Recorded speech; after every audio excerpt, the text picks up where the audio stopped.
Ladies and gentlemen, the President of the United States. I am a real American, fight for the rights of every man. I am a real American, fight for what's right, fight for the life.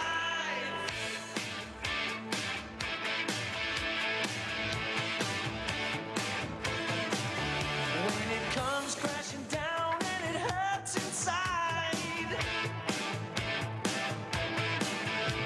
you gotta take a stand, it don't have to hide. If you hurt my friends, then you hurt my pride. I gotta be a man, I can't let it slide. I am a real American, fight for the rights of every man. I am a real American, fight for what's right, fight for the life. All right, everybody, please have a seat.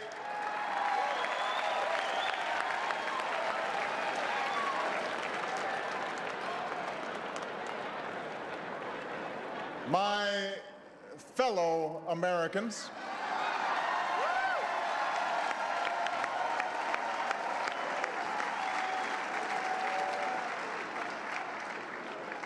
mahalo.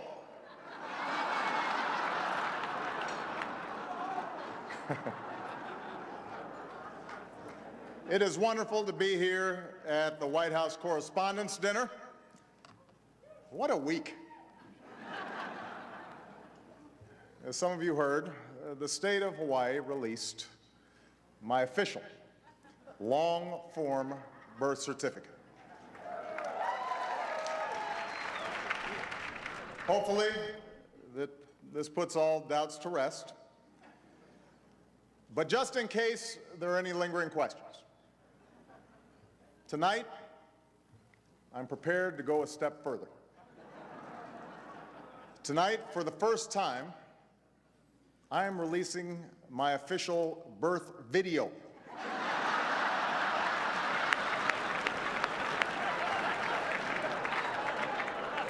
Now, I warn you, no one has seen this footage in 50 years. Not even me. But let's take a look.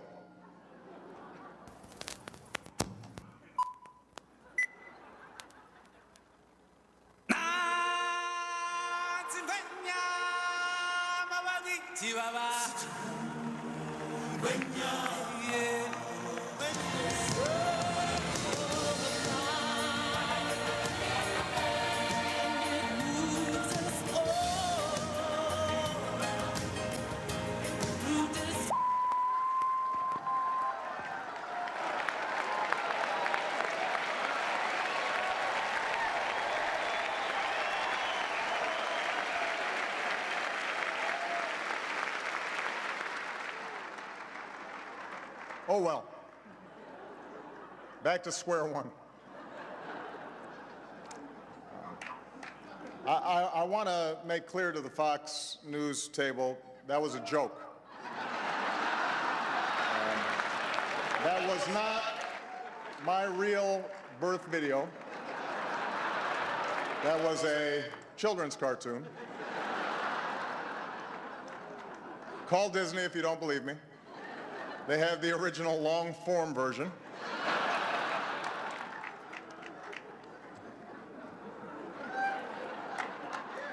Anyway, it's good to be back with so many esteemed guests, celebrities, senators, journalists, essential government employees, non-essential government employees. You know who you are. I am very much looking forward to hearing Seth Meyers tonight. He's a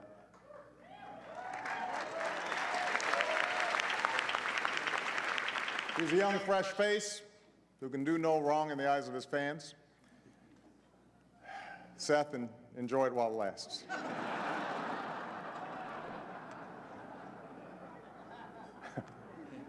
Yes, I think it is fair to say that when it comes to my presidency, the honeymoon is over. For example, some people now suggest that I'm too professorial, and I'd like to address that head on by assigning all of you some reading that will help you draw your own conclusions. Others say that I'm arrogant, but I found a really great self-help tool for this: my poll numbers.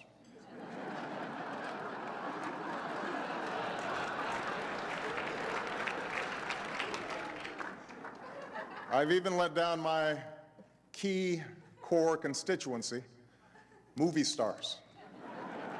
Just the other day, Matt Damon. I love Matt Damon. Love the guy. Matt Damon said he was disappointed in my performance. Well, Matt, I just saw the Adjustment Bureau, so right back at you, buddy.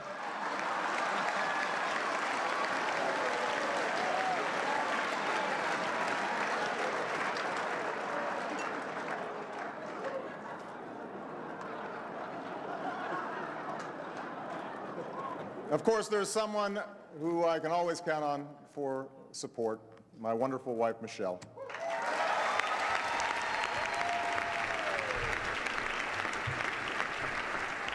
We made a terrific team at the Easter egg roll this week. I'd give out bags of candy to the kids, and she'd snatch them right back out of their little hands.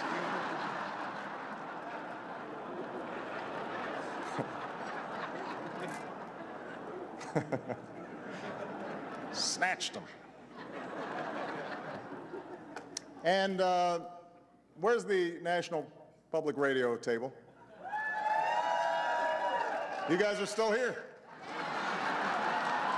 That's good. I couldn't remember where we landed on that.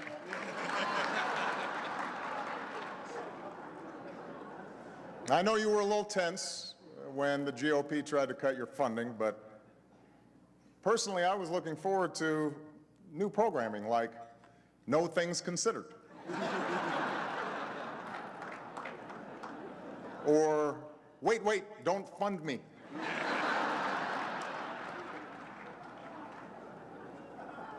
Of course, the deficit is a serious issue. That's why Paul Ryan couldn't be here tonight. His budget has no room for laughter.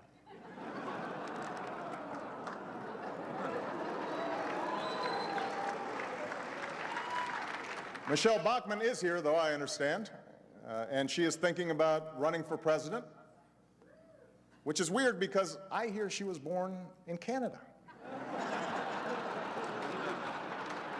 Yes, Michelle, this is how it starts. Letting you know.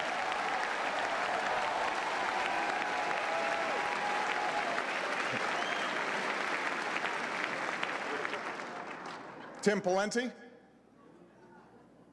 He seems all-American, but if you heard his real middle name, Tim Hosni Pawlenty,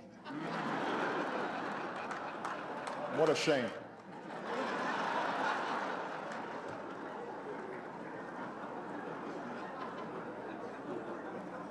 My buddy, our outstanding ambassador, John Huntsman, is with us. Now, there's something you might not know about John. He didn't learn to speak Chinese to go there. Oh, no. He learned English to come here.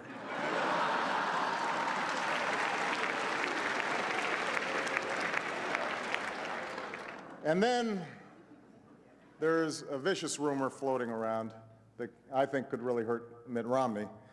I heard he passed universal health care when he was governor of Massachusetts.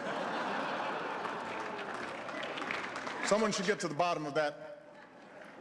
And I know just the guy to do it. Donald Trump is here tonight.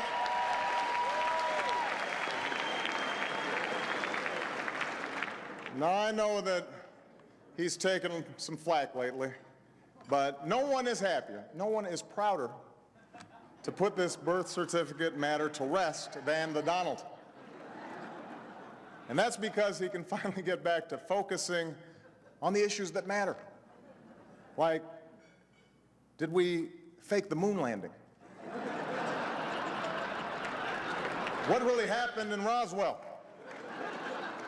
And where are Biggie and Tupac?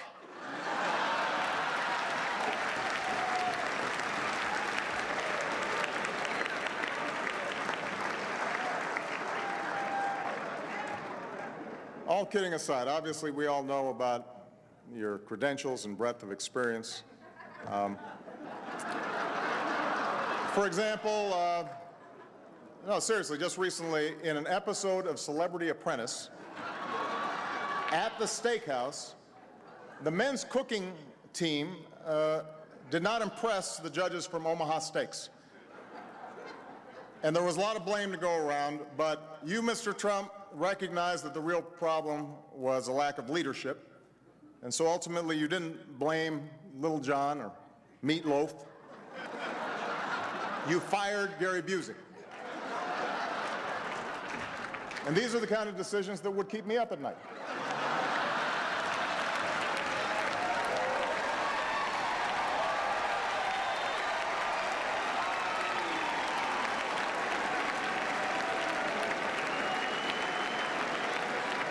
Well handled, sir. Well handled. Say what you will about Mr. Trump. He certainly would bring some change to the White House. Let's see what we've got up there.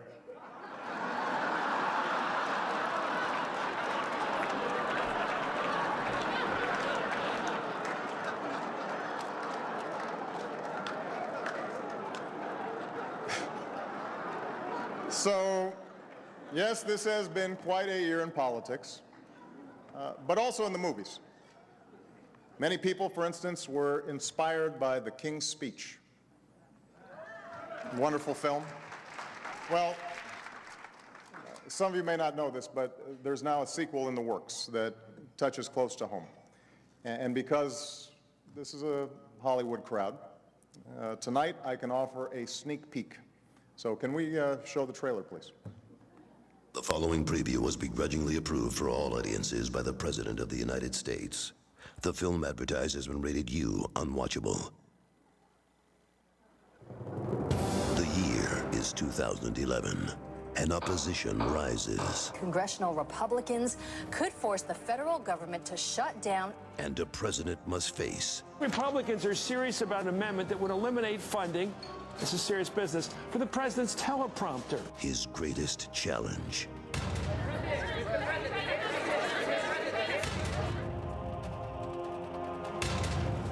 From the people who brought you universal health care and the huge backlash to universal health care comes the incredible true story. As our economy added another 20, to say that, they say that doing that'll work. Let's start over. The president has lost his prompter. Joe Lockhart, has he lost the magic? Savannah, he's gone from yes, we can to no, I can't. I can't get that. I will also visit Chile. I will also visit Chile. Okay, let's try that again. In his darkest hour, Mr. President, what are you going to do? the president turned to a man who never let prepared remarks stand in his way. Axelrod wanted me to use a teleprompter, but I told him I'm much better when I wing it. Ooh, baby, I like it raw. Who broke all the rules His mom lived in Long Island for 10 years or so. God rest her soul. And although she's your mom's still alive. God bless her soul. and spoke from the heart. I've never seen so many damn insurance commissioners. One to buy a 30-inch hedge clipper. My Lord, I'm not that old. Actually, I am. It's the story of friendship and the power of the human spirit. There's only 2 lines. Okay. You're making me feel better, bud. But mostly, it's this for 2 hours. And someone we appreciate even more, Natalie Portman. This is not on the teleprompter, but she's a heck of a lot better looking than Rahm Emanuel. This fiscal year, join two-time Grammy Award winner Barack Obama, This is the coolest weekly address. renowned fruit and vegetable enthusiast Michelle Obama, Hey, look, Sam, there's a carrot.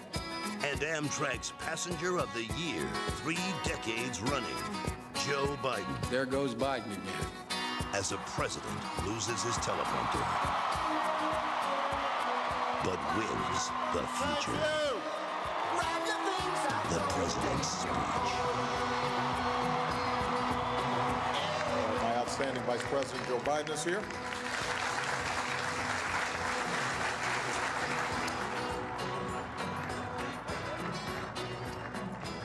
Coming to a theater near you.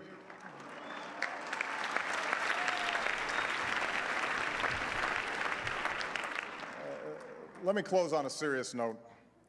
We are having a good time, but as has been true for the last several years, we have incredible young men and women who are serving in uniform overseas in the most extraordinary of circumstances, and we are reminded of their courage and their valor.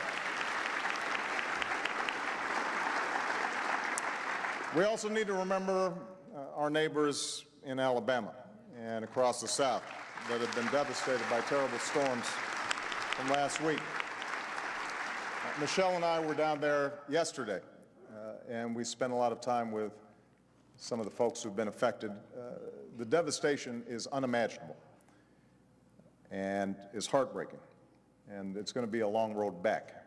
And so we need to keep those Americans in our thoughts and in our prayers, but we also need to stand with them in the hard months and perhaps years to come. I intend to make sure that the federal government does that, and I've got faith that the journalists in this room will do their part for the people who've been affected by this disaster, and by reporting on their progress and letting the rest of America know when they will need more help. Those are stories that need telling, and that's what all of you do best, whether it's rushing to the site of a devastating storm in Alabama or braving danger to cover a revolution in the Middle East. You know, in the last months, we've seen journalists threatened, arrested, beaten, attacked, and in some cases even killed, simply for doing their best to bring us the story, to give people a voice, and to hold leaders accountable. And through it all, we've seen daring men and women risk their lives for the simple idea that no one should be silenced, and everyone deserves to know the truth. That's what you do. At your best, that's what journalism is. That's the principle that you uphold. It is always important, but it's especially important in times of challenge, like the moment that America and the world is facing now. So I thank you for your service and the contributions that you make. And I want to close by recognizing not only your service, but also to remember those that have been lost as a consequence of the extraordinary reporting that they've done over recent weeks. They help, too, to defend our freedoms and allow democracy to flourish. God bless you, and may God bless the United States of America.